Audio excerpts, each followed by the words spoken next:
নমস্কাৰ স্বাগতম জনাইছো আপুনি চাই আছে নিউজ 18 অসম নৰ্থইষ্টৰ প্ৰথম সংবাদ ষ্টুডিঅত মই জয়ন্ত মাধৱ গোস্বামী প্ৰথমে জনাইছো এটি আন্তঃৰাষ্ট্ৰীয় পৰ্যায়ৰ খবৰ দুটাকৈ ভয়ংকৰ বিস্ফোৰণে কম্পাই তুলিলে লেবাননৰ ৰাজধানী বেইৰুট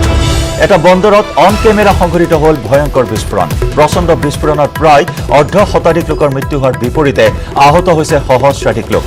বিস্ফোৰণৰ পিছতে ধ্বংসস্তূপত পৰিণত হল সমগ্ৰ অঞ্চলটো চকুৰ সন্মুখতে ভয়ংকৰ বিস্ফোৰণ দেখি আতংকিত হৈ পৰে জনতা দ্বিতীয়টো বিস্ফোৰণ ইমানেই ভয়াবহ আছিল যে প্ৰচণ্ড শব্দৰে সমগ্ৰ অঞ্চল কঁপাই তোলাৰ লগতে বেলুন আকাৰত আকাশলৈ উঠিছিল ধোঁৱা জুই আৰু পানী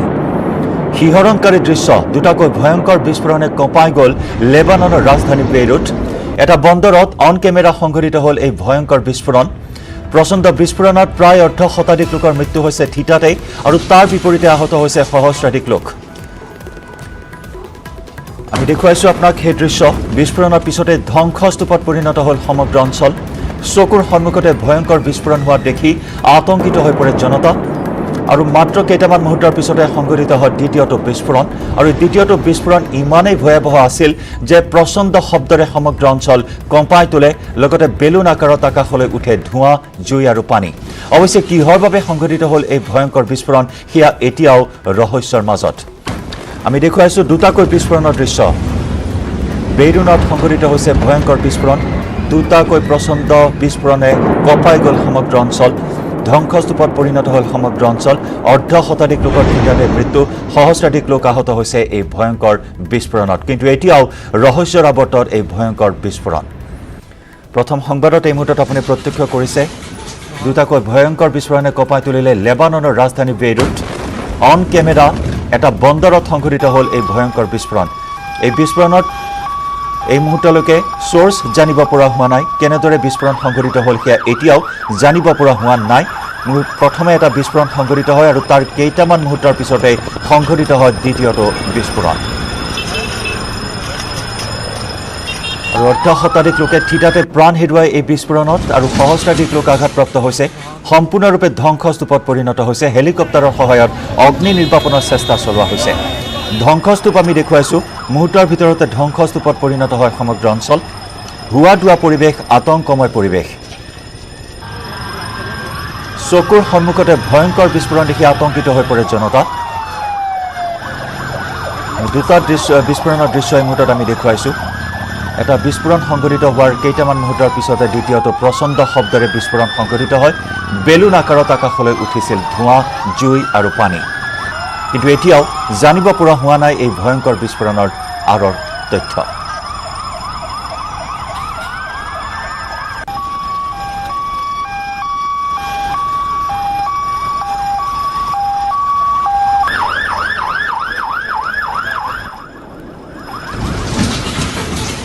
ইতিমধ্যে আহত লোকসকলক উদ্ধাৰ কৰি চিকিৎসালয়লৈ প্ৰেৰণ কৰা হৈছে উদ্ধাৰকাৰী দল লগে লগে ঘটনাস্থলীত উপস্থিত হয় আৰক্ষী প্ৰশাসনৰ লোক লগে লগে ঘটনাস্থলীত উপস্থিত হয় উদ্ধাৰ অভিযান এতিয়াও চলাই থকা হৈছে দুটাকৈ বিস্ফোৰণত আবদ্ধ হৈ পৰে বহু লোক ইতিমধ্যে প্ৰকাশ পোৱা তথ্য অনুসৰি 50 জনতকৈ অধিক লোকে মৃত্যুক সাৱটি লৈছে থিতাতে মৃতকৰ সংখ্যা আৰু অধিক বৃদ্ধি পোৱাৰ আশংকা কৰা হৈছে কিয়নো সহস্ৰাধিক লোক যিহেতু বৰ্তমান চিকিৎসাধীন হৈ আছে সহস্ৰাধিক লোক গুৰুতৰভাৱে আঘাতপ্ৰাপ্ত হৈছে মৃতকৰ সংখ্যা আৰু অধিক বৃদ্ধি পোৱাৰ আশংকা কৰা হৈছে এই মুহূৰ্তত দুটাকৈ বিস্ফোৰণ কেনেদৰে সংঘটিত হল সেয়া কিন্তু এতিয়াও পোহৰলৈ অহা নাই এটা বন্দৰত সংঘটিত হৈছে এই ভয়ংকৰ বিস্ফোৰণ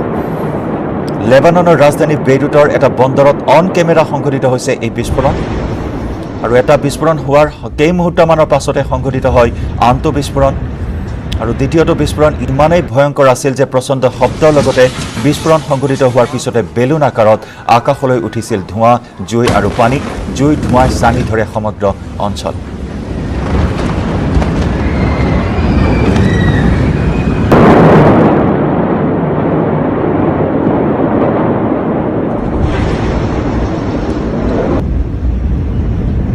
যান বাহনৰ পৰা আৰম্ভ কৰি বাসগৃহ প্ৰকাণ্ড অট্টালিকা এনেদৰে ধ্বংসস্তূপত পৰিণত হৈছে দুটাকৈ বিস্ফোৰণত এনেদৰে সম্পূৰ্ণৰূপে ধ্বংসস্তূপত পৰিণত হৈছে লেবাননৰ ৰাজধানী বেইৰুটৰ এই বন্দৰটো আমি দেখুৱাইছো সেই ধ্বংসস্তূপৰ দৃশ্যাৱলী বিস্ফোৰণৰ সময়ৰ আৰু বিস্ফোৰণৰ পিছৰ দুটা দৃশ্য মুহূৰ্তত টিভিৰ পৰ্দাত আপুনি প্ৰত্যক্ষ কৰিছে যান বাহনৰ পৰা আৰম্ভ কৰি প্ৰকাণ্ড অট্টালিকা এনেদৰে ধ্বংসস্তূপত পৰিণত হৈছে উদ্ধাৰ অভিযান এতিয়াও চলাই থকা হৈছে ধ্বংসস্তূপত পৰিণত হোৱা অট্টালিকাসমূহৰ মাজত এতিয়া বহু লোক আবদ্ধ হৈ আছে আৰু সহস্ৰাধিক ৰোগীৰে হাস্পতালত এই মুহূৰ্তত আমি দেখুৱাইছোঁ হাস্পতালৰ পৰিৱেশ ভৰি পৰিছে আঘাতপ্ৰাপ্ত ৰোগীৰে হাস্পতাল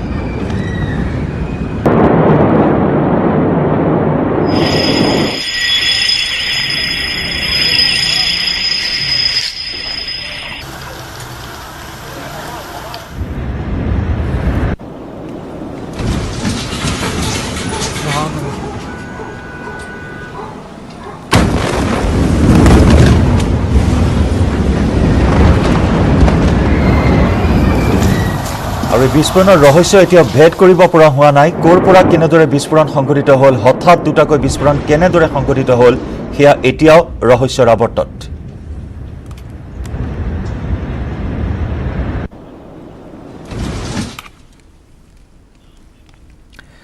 পৰৱৰ্তী খবৰ ৰাজ্যত ৫০,০০০ অধিক কৰোনা আক্ৰান্তৰ সংখ্যা বিগত ২৪ ঘণ্টাত কৰোনাত আক্ৰান্ত হৈছে ২,৮৮৬ গৰাকী লোক প্ৰত্যেক দিনে নতুন নতুন অভিলেখ কৰোনা আক্ৰান্তৰ সংখ্যাৰে কামৰূপ মহানগৰত পুনৰ ৫৫০ গৰাকী লোক আক্ৰান্ত হৈছে কোভিড-১৯ত কামৰূপত ২৯৪ গৰাকী নগাঁৱত ২১৩ গৰাকী আৰু ডিব্ৰুগড়ত আক্ৰান্ত হৈছে ২০১ গৰাকী লোক বিগত ২৪ ঘণ্টাত মুঠ ৫৯,০৬৪ গৰাকী লোকৰ কৰা হৈছিল কোভিড টেষ্ট ৰাজ্যত ৪৮,১৬১ গৰাকীলৈ বৃদ্ধি পালে কোভিড ৰোগীৰ সংখ্যা অৱশ্যে আৰোগ্য হৈ ঘৰলৈ উভতিছে ৩৩,৪২৮ গৰাকী কোভিড ৰোগী ১৪,৬১৫ গৰাকী লোক আক্ৰান্ত হৈ চিকিৎসাধীন হৈ থকাৰ বিপৰীতে মৃত্যুমুখত পৰিছে এই পৰ্যন্ত ১১৫ গৰাকী কোভিড ৰোগী শেহতীয়াকৈ পুনৰ ৬জনকৈ ৰোগীৰ মৃত্যু ৫০,০০০ অধিক বৰ্তমান অতিক্ৰম কৰিছে ৰাজ্যত কোভিড-১৯ত আক্ৰান্তৰ পৰিসংখ্যাই বিগত ২৪ ঘণ্টাত কোভিড-১৯ত আক্ৰান্ত হৈছে ২,৮৮৬ গৰাকী লোক ইয়াৰে কামৰূপ মহানগৰেৰে ৫৫০ গৰাকী কামৰূপত ২৯৪ গৰাকী নগাঁৱত ২১৩ গৰাকী ডিব্ৰুগড়ত আক্ৰান্ত হৈছে ২০১ গৰাকী লোক বিগত ২৪ ঘণ্টাত মুঠ ৫৯,০৬৪ গৰাকী লোকৰ কৰা হৈছিল কোভিড টেষ্ট ৰাজ্যত ৪৮,১৬১ গৰাকীলৈ বৃদ্ধি পালে কোভিড ৰোগীৰ সংখ্যা আৰোগ্য হৈ ঘৰলৈ উভতিছে ৩৩,৪২৮ গৰাকী কোভিড ৰোগী আৰু বৰ্তমানেও ১৪,৬১৫ গৰাকী লোক আক্ৰান্ত হৈ চিকিৎসাধীন হৈ থকাৰ বিপৰীতে মৃত্যুমুখত পৰিছে ১১৫ গৰাকী কোভিড ৰোগী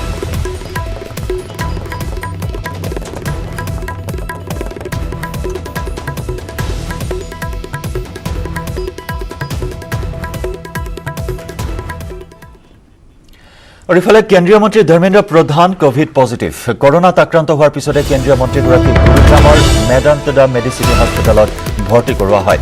লক্ষণ দেখা দিয়াৰ পিছতে ধৰ্মেন্দ্ৰ প্ৰধানক কৰা হৈছিল কোভিড টেষ্ট কেন্দ্ৰীয় মন্ত্ৰীগৰাকীয়ে টুইটযোগে সদৰি কৰিলে এই কথা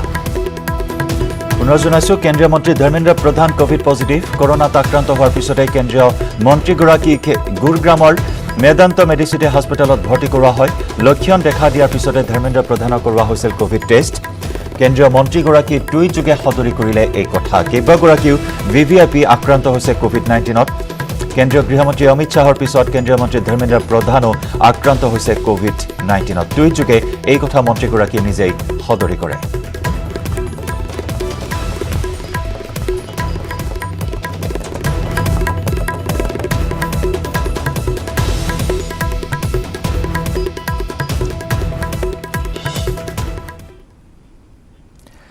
আৰু ইফালে চিৰাঙত প্ৰথমগৰাকী কোভিড ৰোগীৰ মৃত্যুৰ খবৰ মৃত ব্যক্তিগৰাকী ১ নম্বৰ টুকৰুঝাৰ গাঁৱৰ বাসিন্দা প্ৰমোদ নাৰ্জাৰী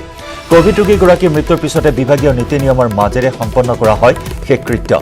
নাৰ্জাৰীৰ মৃতদেহ নিজ গাঁৱত জিলা প্ৰশাসন আৰু স্বাস্থ্য বিভাগৰ বিষয়াবৰ্গৰ উপস্থিতিত সৎকাৰ কৰা হয় মধুমেহ ৰোগতো আক্ৰান্ত হৈ আছিল নাৰ্জাৰী প্ৰমোদ নাৰ্জাৰীৰ স্বাস্থ্যৰ অৱনতি ঘটাত ভৰ্তি কৰোৱা হৈছিল বৰপেটাৰ ফকৰুদ্দিন আলী আহমেদ চিকিৎসা মহাবিদ্যালয়ত চিৰাঙত প্ৰথমগৰাকী কোভিড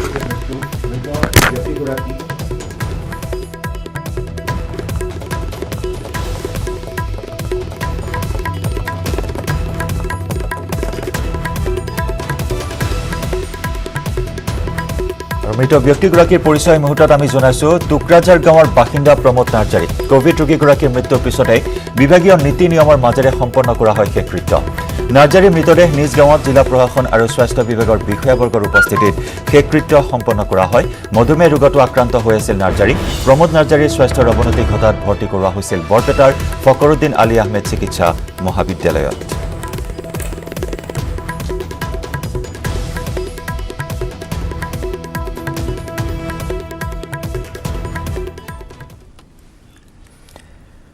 আৰু এক ব্ৰেকিং নিউজ হুজাইৰ উপায়ুক্তৰ কাৰ্যালয়ত কৰোনা আতংক উপায়ুক্তৰ কাৰ্যালয়ৰ 4গৰাকী কৰ্মচাৰী আক্ৰান্ত হৈছে কোভিড-19ত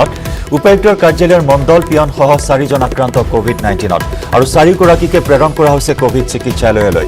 কোভিডৰ সংক্ৰমণ অব্যাহত আছে ৰাজ্যৰ বিভিন্ন প্ৰান্তত উপায়ুক্তৰ কাৰ্যালয়ৰ পৰা চিকিৎসালয় সকলোতে কোভিড-19ৰ সংক্ৰমণৰ ধাৰা অব্যাহত আছে আৰু এইবাৰ হুজাইৰ উপায়ুক্তৰ কাৰ্যালয়ত কৰোনা আতংক উপায়ুক্তৰ কাৰ্যালয়ৰ 4গৰাকী কৰ্মচাৰী দেহত কোভিড পজিটিভ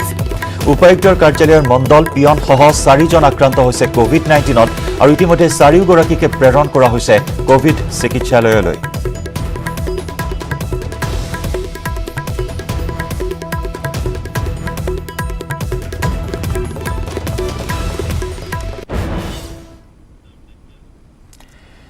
কৰোনা মহামাৰীৰ পৰা পৰিত্ৰাণ পাবলৈ বঙাইগাঁৱৰ কোকিলাত হিন্দু মুছলিম লোকৰ প্ৰাৰ্থনা অযোধ্যাত ৰাম মন্দিৰৰ ভূমি পূজনৰ প্ৰাক্ষণত কৰোনা মহামাৰীৰ পৰা পৰিত্ৰাণ বিচাৰি হিন্দু মুছলমান লোকসকলে মিলি প্ৰাৰ্থনা কৰিছে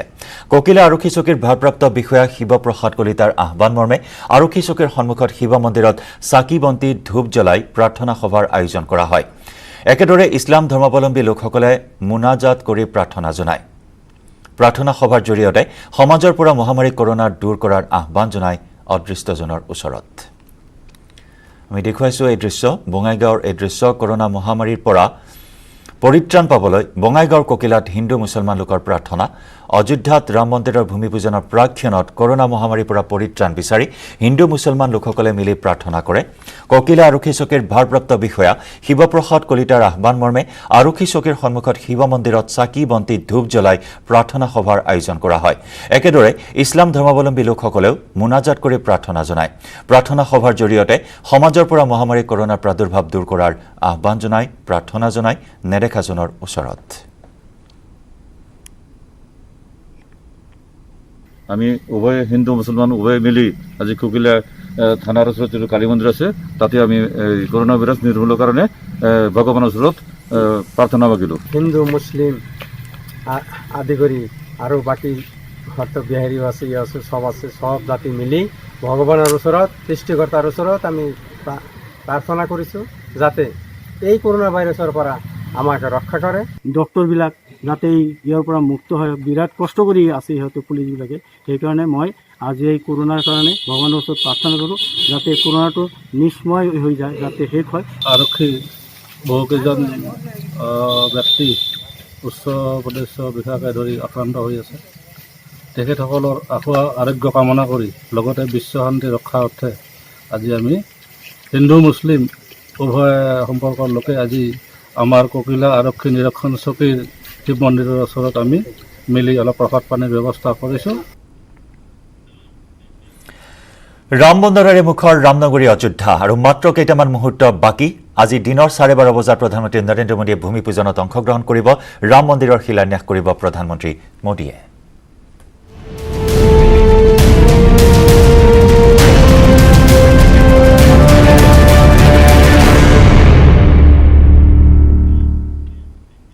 হয় আৰু মাত্ৰ কেইটামান মুহূৰ্তৰ পিছতে অন্ত পৰিব বহু প্ৰতীক্ষাৰ আজি দুপৰীয়া ৰামৰ জন্মভূমি অযোধ্যাত ভূমি পূজন কৰা হ'ব ৰাম মন্দিৰৰ প্ৰধানমন্ত্ৰী নৰেন্দ্ৰ মোদীয়ে কৰিব ৰাম মন্দিৰৰ ভূমি পূজন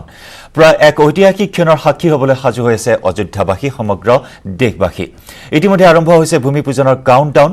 ৰাম মন্দিৰৰ ভূমি পূজনক লৈ ৰাম ধ্বনিৰে মুখৰিত হৈ পৰিছে অযোধ্যাৰ আকাশ বতাহ আৰু মাত্ৰ কেইটামান মুহূৰ্ত বাকী এক ঐতিহাসিক ক্ষণৰ সাক্ষী হ'ব সমগ্ৰ অযোধ্যা সমগ্ৰ দেশবাসী আৰু তাৰ বাবে এতিয়া অধীৰ অপেক্ষা কৰিছে সমগ্ৰ দেশবাসীয়ে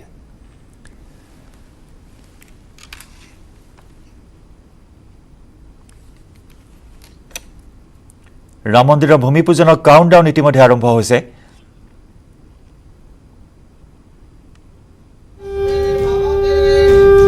বুধবাৰে অনুষ্ঠিত হ'ব ৰাম মন্দিৰৰ ভূমি পূজন ভূমি পূজনত অংশগ্ৰহণ কৰিব প্ৰধানমন্ত্ৰী নৰেন্দ্ৰ মোদীয়ে পুৱা 9:35 দিল্লীৰ পৰা ৰাওনা হ'ব মোদী 10:35 উপস্থিত হ'ব লক্ষ্ণৌত 10:40 অযোধ্যা অভিমুখে ৰাওনা হ'ব মোদী 11:40 অযোধ্যাত অৱতৰণ কৰিব মোদীৰ হেলিকপ্টাৰ 12 বজাত ৰামলালা দৰ্শন কৰিব মোদীয়ে 12:15 প্ৰৱেশ কৰিব পূজনস্থলীত 12:30 আৰম্ভ হ'ব ভূমি পূজন 2:20 অযোধ্যা এৰিব মোদীয়ে প্ৰধানমন্ত্ৰী হিচাপে মোদীৰ এয়া প্ৰথম ৰামলালা দৰ্শন।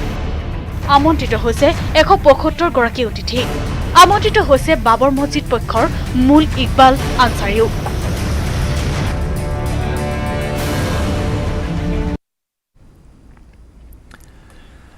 আৰু প্ৰধানমন্ত্ৰীৰ আমি কাৰ্যসূচীসমূহ আপোনালোকক জনাইছো। আজি 9:30 বজাত অৰ্থাৎ 9:35 দিল্লীৰ পৰা তেওঁ লক্ষ্ণৌ অভিমুখে উৰা মাৰিব আৰু লক্ষ্ণৌৰ পৰা 11:40 তেওঁৰ হেলিকপ্টাৰ অৱতৰণ কৰিব সাকেত মহাবিদ্যালয়ৰ হেলিপেডত আৰু তাৰ পৰাই কাৰ্যসূচী আৰম্ভ হ'ব ভাৰতৰ প্ৰধানমন্ত্ৰী নৰেন্দ্ৰ মোদীৰ। আৰু তাৰ বাবে এতিয়া সমগ্ৰ অযোধ্যা নগৰীক নকন্যা ৰূপত সজাই পৰাই তোলা হৈছে আৰু সেই প্ৰস্তুতিৰ বিষয়ে আমি আপোনাক ধাৰাবাহিকভাৱে জনাই আহিছো। আজিও ভূমি পূজনৰ নন ষ্টপ কভাৰেজ নিউজ 18ত আপোনালোকে উপভোগ কৰিব পাৰিব, প্ৰত্যক্ষ কৰিব পাৰিব প্ৰতি মুহূৰ্তৰ আপডেট। 12:15 पर वो शुभ अभिजीत मुहूर्त है जिसमें श्री राम का जन्म हुआ था और आज ठीक उसी समय प्रधानमंत्री नरेंद्र मोदी राम मंदिर की नींव में 9 ईंट रखेंगे, जिसमें से 5 ईंटें चांदी की होंगी।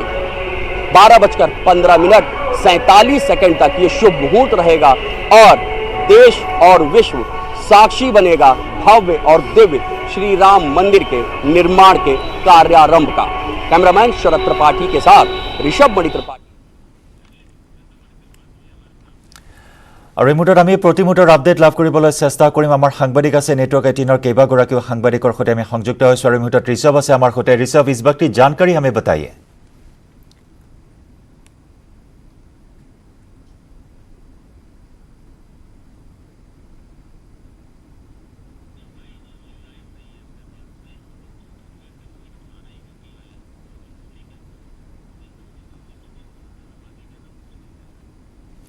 আমাৰ কেইবাগৰাকীও সাংবাদিকৰ সৈতে আমি সংযুক্ত হ'ম। আমি নন ষ্টপ পোনপটীয়া সম্প্ৰচাৰ আগবঢ়াম। আমি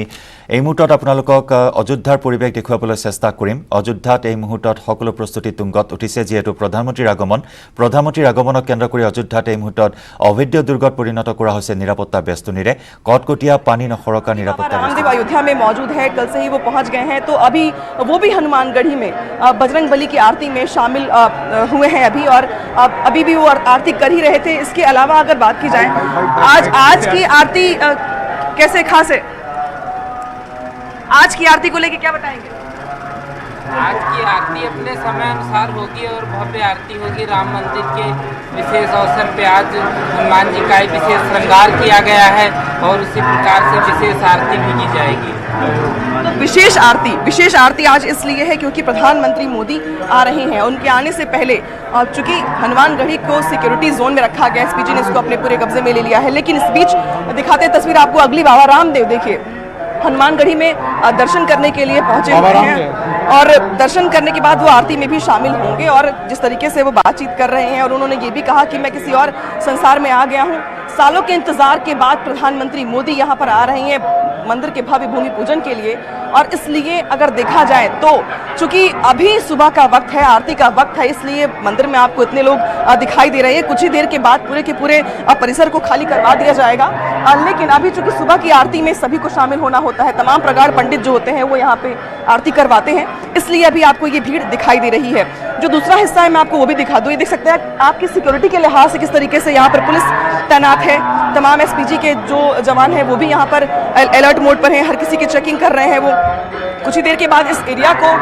बेहद सेंसिटिव जोन में डाल करके इसको रोक दिया जाएगा। और अभी भी लोगों से पूछा जा रहा है कि कोई अगर जा रहा है तो उसका मूवमेंट क्यों है, कहाँ है और कैसे है। और कुछ ही देर के बाद आपको ये भी पूरा परिसर खाली दिखाई देगा, चप्पे चप्पे पर नजर। इसके अलावा देखिए ग्रीन कारपेट, सबसे ज्यादा महत्वपूर्ण ये भी है कि आज इस तरीके से साज सज्जा की गई है मंदिर की, वो भी बेहद देखने वाली है। इससे पहले जब आप आते होंगे तो आपने देखा होगा, लेकिन प्रधानमंत्री मोदी के आने की खुशी में, उनके आने के उत्साह में ग्रीन कारपेट यहाँ पर बिछाया गया है। इसके अलावा जो कलरिंग है, यानी कि जो पेंटिंग है, वो भी आपको दिखाई दे रही होगी बेहद खास तरीके से। और जो भी यहाँ से गुजर रहा है, जय सीताराम बोल के गुजर रहा है, तो बेहद जो माहौल है वो भक्तिमय है, भक्ति में डूबा हुआ है। इसी बीच प्रधानमंत्री मोदी के आने से पहले की तस्वीरें न्यूज़ 18 पर हनुमानगढ़ी की। अनामिका सिंह, न्यूज़ 18 अयोध्या। জি অনামিকা বহুত বহুত শুক্ৰিয়া ৰখিয়া হনুমানগড়িৰ পৰা আমাৰ সাংবাদিক অনামিকাই আমাক দেখুৱাইছে হনুমানগড়িৰ পৰিৱেশ কিয়নো প্ৰধানমন্ত্ৰী নৰেন্দ্ৰ মোদীয়ে প্ৰথমে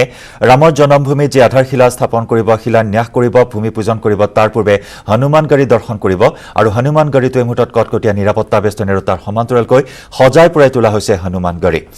আৰু প্ৰধানমন্ত্ৰী হিচাপে প্ৰধানমন্ত্ৰী নৰেন্দ্ৰ মোদীৰ এয়া প্ৰথম ৰামলালা দৰ্শন আৰু তাৰ বাবে এক উদলি মুদলি পৰিৱেশ এই মুহূৰ্তত আৰু দিনৰ 12:30 বজাত শুভ মুহূৰ্তত ভূমি পূজনত অংশগ্ৰহণ কৰিব আৰু 12:40 শিলান্যাসত অংশগ্ৰহণ কৰিব প্ৰধানমন্ত্ৰী নৰেন্দ্ৰ মোদীয়ে 440 কেজি ওজনৰ ৰূপৰ ইটাৰে শিলান্যাস কৰিব প্ৰধানমন্ত্ৰী নৰেন্দ্ৰ মোদীয়ে আৰু আধ্যাত্মিক পৰিৱেশত বুৰ গৈছে সমগ্ৰ অযোধ্যা নগৰী আমি দেখুৱাই আছো বিগত 3 দিন ধৰি এনেকুৱা এক পৰিৱেশ আধ্যাত্মিক পৰিৱেশ শাওন মাহত দীপাৱলীৰ পৰিৱেশ দেখিবলৈ পোৱা হৈছে সমগ্ৰ অযোধ্যাত ৰাম বন্দনাৰে মুখৰ হৈ আছে সমগ্ৰ অযোধ্যাৰ আকাশ বতাহ ৰাম ভক্তসকলৰ মনত ব্যাপক উৎসাহ উদ্দীপনা পৰিলক্ষিত হৈছে পৰম আকাংক্ষিত এটা দিন বহু প্ৰতীক্ষিত এটা দিন আৰু আজিৰ দিনটোতে অৱশেষত সেই পল আহি পোৱাৰ সময় আহিছে সেই ক্ষণ মহেন্দ্ৰ ক্ষণ আহি পোৱাৰ সময় সমাগত মাত্ৰ কেইটামান মুহূৰ্ত বাকী ভাৰতৰ প্ৰধানমন্ত্ৰীগৰাকী উপস্থিত হোৱাৰ পিছতে আৰম্ভ হ'ব কাৰ্যসূচী আৰু তাৰ পিছতে শুভ মুহূৰ্তত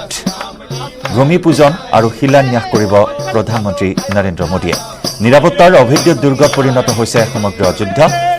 ন কইনাৰ ৰূপত সজাই পৰাই তোলা হৈছে সমগ্ৰ অযোধ্যাত লাউড স্পীকাৰৰ ব্যৱস্থা কৰা হৈছে কৰোনা ভাইৰাছৰ বিভীষিকাৰ বাবে যাতে অধিক লোকৰ সমাগম নহয় তাৰ প্ৰতি বিশেষ সতৰ্ক দৃষ্টি ৰখা হৈছে কোভিড টেষ্টৰ ব্যৱস্থা কৰা হৈছিল দুদিন পূৰ্বৰে পৰা কোভিড টেষ্টৰ ব্যৱস্থা কৰা হৈছিল ভূমি পূজনত যিসকল পুৰোহিতে অংশগ্ৰহণ কৰিব সেই পুৰোহিতসকলৰো দুদিন পূৰ্বে কোভিড টেষ্ট সম্পন্ন কৰা হয় আৰু যিসকল অভ্যাগত অতিথি আহিব সেই অভ্যাগত অতিথিসকলৰো কোভিড টেষ্ট কৰাৰ পিছতহে তেওঁলোকক আহিবলৈ অনুমতি প্ৰদান কৰা হয় আৰু 175 গৰাকী লোকক আমন্ত্ৰণ জনোৱা হৈছে 175 গৰাকী ভিআইপিৰ পৰা ভিভিআইপি লৈ আমন্ত্ৰিত অতিথি আজি অংশগ্ৰহণ কৰিব এই ভূমি পূজনৰ বিশেষ কাৰ্যসূচীত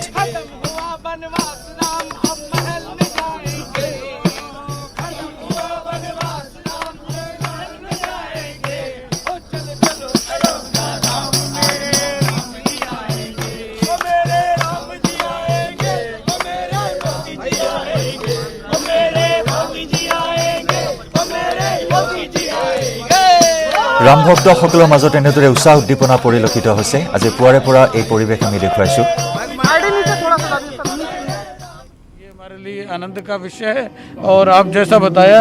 ये पाकिस्तान की मिट्टी भी इसके अंदर है वहाँ के स्थानों से मंगाई गई है वहाँ के जो पाकिस्तान में मंदिर है वहाँ से मंगाई गई है ये भी आज करेंगे और एक हरिजन मंदिर है जयपुर के अंदर बहुत ही महत्वपूर्ण मंदिर है उसकी भी मिट्टी इसके अंदर है कि सबका इसके अंदर हिस्सा होना चाहिए सारे ऐसा विश्व हिंदू परिषद तो सारी जगह का कर रही है उसमें शीशगंज साहब बाकी स्थानों के जल भी आए हैं मिट्टी भी आई है पटना साहब का भी आया है नांदेड़ साहब का भी आया है इसका मतलब ये सबको लगे कि इसमें हमारा भी हाथ लगा है ये इसका आयोजन का है महाराज जी धन्यवाद धन्यवाद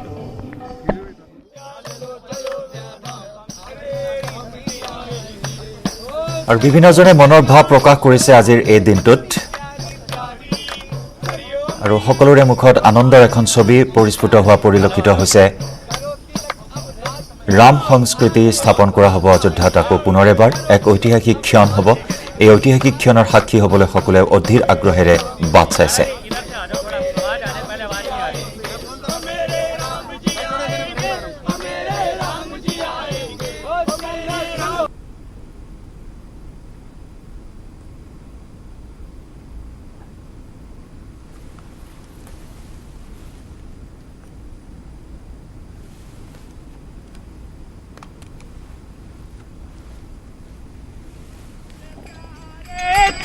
सीताराम रघुपति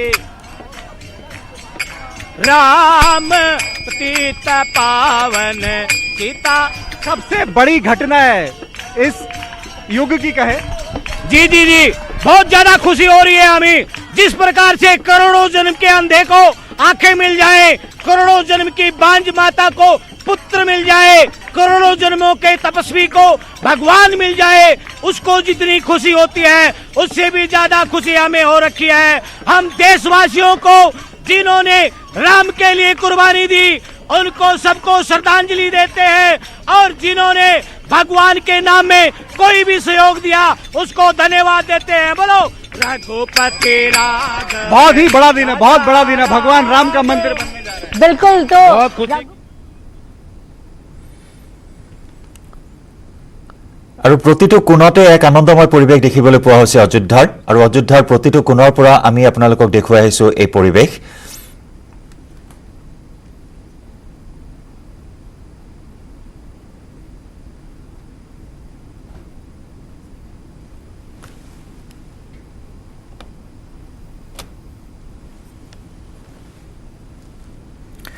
আমি নিশাৰ পৰিৱেশো দেখুৱাইছো মায়াময় পৰিৱেশ নিশাৰ ভাগতো লাখ লাখ চাকিৰ পোহৰেৰে উজ্জ্বলি উঠিছে নানা ৰঙী আলোকসজ্জাৰে এক মায়াময় পৰিৱেশ অযোধ্যাত।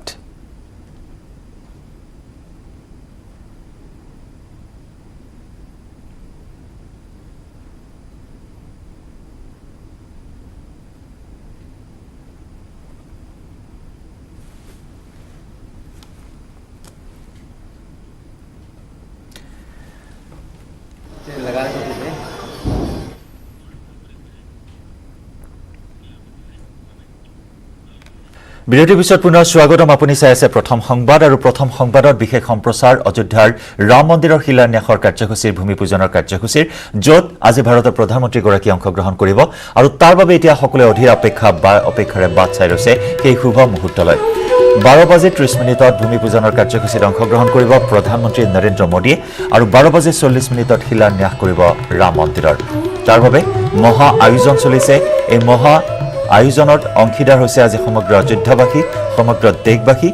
আৰু এই মেগা ইভেণ্টৰ বাবে কটকটীয়া নিৰাপত্তা বেষ্টনী গঢ়ি তোলা হৈছে সমগ্ৰ অযোধ্যা নগৰীত।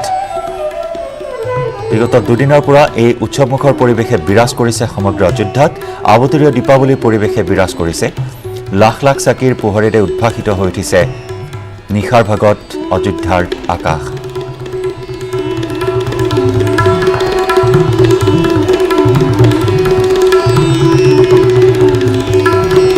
আৰু প্ৰধানমন্ত্ৰী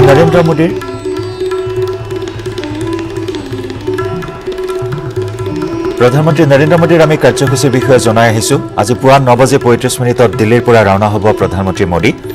10:35 তেওঁ উপস্থিত হ'ব লক্ষ্ণৌত। और ये अयोध्या की गौरव की बात है कि हमारे यहाँ बहुत प्रधानमंत्री हुए, लेकिन कोई प्रधानमंत्री अयोध्या में नहीं आया है, दर्शन करने के लिए नहीं आया है। और मोदी ही एक ऐसे सरकार है, ऐसे प्रधानमंत्री हैं कि अयोध्या में दर्शन क्या, भगवान राम के कार्य को करने के लिए वो आ रहे हैं। और यहाँ पर हेलीकॉप्टर से उतरने के बाद सरजू जी आचमनी करेंगे, वहाँ से हनुमान जी महाराज के शरण में आएंगे, इनका पूजा करेंगे और इनके पूजा के साथ साथ इनका जो आशीर्वाद लेंगे, उस आशीर्वाद के बल से यहाँ तो सत्कार का भी कुछ इंतजाम किया गया है। अगर उसको स्वीकार करेंगे तो हम करेंगे और नहीं करेंगे तो राम काज करें। सत्कार तो उनको त्रिलोक में होगा, जहाँ तक रहेंगे तहाँ तक उनके मरने के पर्यंत भी उनका सत्कार होता रहेगा, क्योंकि राम जी के काज करने वाले का कहीं प्रत्युपकार नहीं होता है, सब जगह उसका सत्कार होता है। तो मोदी जी आएंगे और आकर के भगवान के भूमि पूजन नहीं, मंदिर का शिलान्यास करेंगे। जिस मंदिर का भव्यता बनना है, जो आपके पूरे हिंदुस्तान में ऐसा मंदिर कहीं नहीं होगा, शायद वर्ल्ड में कहीं कहीं हो सकता है, लेकिन और कहीं नहीं होगा। ऐसे मंदिर का शिलान्यास करने आएंगे और यहाँ से जाकर के हनुमान जी का वैसे यहाँ सत्कार के लिए उनको ये सोचा गया है कि आएंगे तो उनको साफा और साफे के ऊपर चांदी का मुकुट, एक गदा और एक अंग वस्त्र में राम नाम दुपट्टा, और आग्रह करेंगे कि जो नया घंटा लगा है 3.5 कुंटल का, उसको आवाज़ दें और उसी आवाज़ में अपने हुंकार को भरते हुए और यहाँ से जाकर के राम जी के काज को प्रारंभ करें। আৰু এনেদৰে সকলোৱে প্ৰতিক্ৰিয়া প্ৰকাশ কৰিছে, মনোভাৱ ব্যক্ত কৰিছে, সকলোৰে মুখত আনন্দৰ হাঁহিৰ ছবি দেখিবলৈ পোৱা হৈছে। আৰু প্ৰধানমন্ত্ৰী নৰেন্দ্ৰ মোদী ভাৰতৰ প্ৰথমগৰাকী প্ৰধানমন্ত্ৰী যিয়ে ৰামলালা দৰ্শন কৰিব, তাকে লৈ উৎসাহিত হৈ আছে সকলো। কোনো এগৰাকী প্ৰধানমন্ত্ৰী ইয়াৰ পূৰ্বে ৰামলালা দৰ্শন কৰা নাই বুলি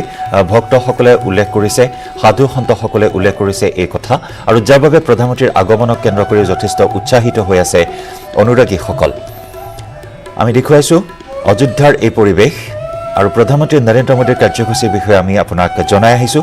10:35 তেওঁ লক্ষ্ণৌত উপস্থিত হ'ব। 10:40 অযোধ্যা অভিমুখে ৰাওনা হ'ব মোদী। 11:40 অযোধ্যাত অৱতৰণ কৰিব মোদীৰ হেলিকপ্টাৰ। অযোধ্যাৰ সাকেত মহাবিদ্যালয়ত হেলিপেড নিৰ্মাণ কৰা হৈছে, আৰু সাকেত মহাবিদ্যালয় হেলিপেডত অৱতৰণ কৰিব 11:40 প্ৰধানমন্ত্ৰী মোদীয়ে, আৰু তাৰ পৰা তেওঁ হনুমানগড়ি দৰ্শন কৰিব। হনুমানগড়ি দৰ্শন কৰাৰ পিছতেই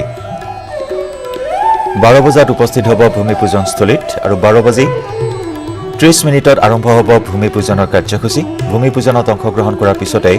10:40 শিলান্যাস কৰিব ৰাম মন্দিৰৰ প্ৰধানমন্ত্ৰী নৰেন্দ্ৰ মোদীয়ে। আৰু এনেকুৱা ৰাম মন্দিৰ পৃথিৱীৰ ভিতৰতে এক অনন্য ৰাম মন্দিৰ হ'ব, অনন্য মন্দিৰ হ'ব বুলি ভক্তসকলে এই মুহূৰ্তত মনোভাৱ প্ৰকাশ কৰিছে। এক বিচিত্ৰ অনন্য মন্দিৰ প্ৰতিষ্ঠা হ'ব এই আশা প্ৰকাশ কৰিছে সমগ্ৰ ৰাম ভক্তসকলে। আৰু ভক্তিৰসত বৰ্তমান গদগদ হৈ আছে ৰাম ভক্তসকল সমগ্ৰ অযোধ্যাত।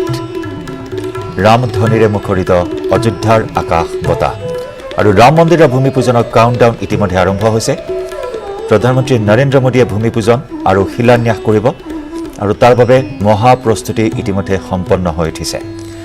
আমি জনাইছিলোঁ প্ৰস্তুতি পৰ্ব নিজে বুজ লৈছিল মুখ্যমন্ত্ৰী যোগী আদিত্যনাথে। বিশাল মণ্ডপ, য'ৰ পৰা প্ৰধানমন্ত্ৰী নৰেন্দ্ৰ মোদীয়ে দেশবাসীক সম্বোধন কৰিব। নিৰাপত্তাৰ দিশটো চালি জাৰি চোৱা হৈছে, পানী নসৰকা নিৰাপত্তা বেষ্টনী গঢ়ি তোলা হৈছে, নিৰাপত্তাৰ অভেদ্য দুৰ্গত পৰিণত কৰি তোলা হৈছে সমগ্ৰ অযোধ্যাক, যিহেতু এটা স্পৰ্শকাতৰ বিষয়। প্ৰায় 500 বছৰ ধৰি চলি অহা এটা বিবাদ 2019 বৰ্ষত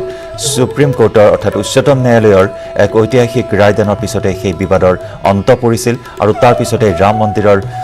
নিৰ্মাণৰ পথ প্ৰশস্ত হৈছিল, আৰু সেই অনুসৰিয়ে 5 আগষ্ট অৰ্থাৎ আজিৰ দিনটো শিলান্যাসৰ এটা শুভ দিন হিচাপে নিৰ্ধাৰণ কৰা হৈছিল, আৰু সেই অনুসৰিয়ে আজি মহেন্দ্ৰক্ষণ সমাগত। প্ৰধানমন্ত্ৰী নৰেন্দ্ৰ মোদীৰ উপস্থিতিত শিলান্যাস আৰু ভূমি পূজনৰ কাৰ্যসূচীৰ আয়োজন কৰা হৈছে।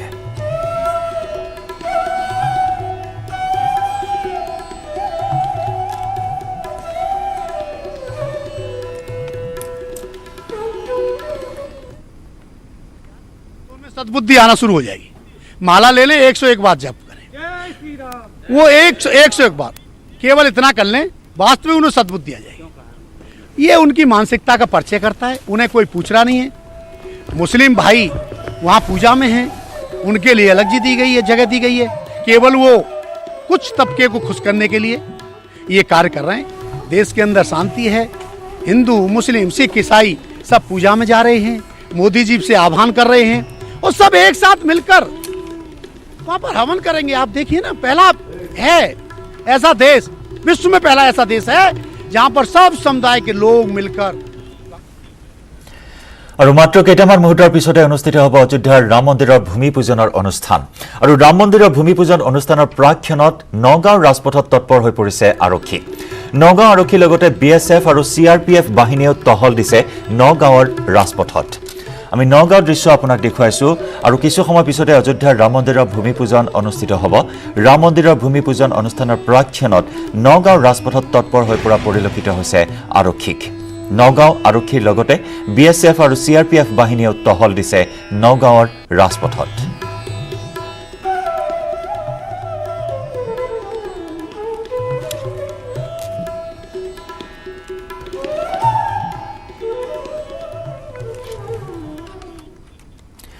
খবৰৰ ধাৰা অব্যাহত থাকিব। প্ৰথম সংবাদত পুনৰ সময় হ'ল আন এটি চমু বাণিজ্যিক বিৰতিৰ।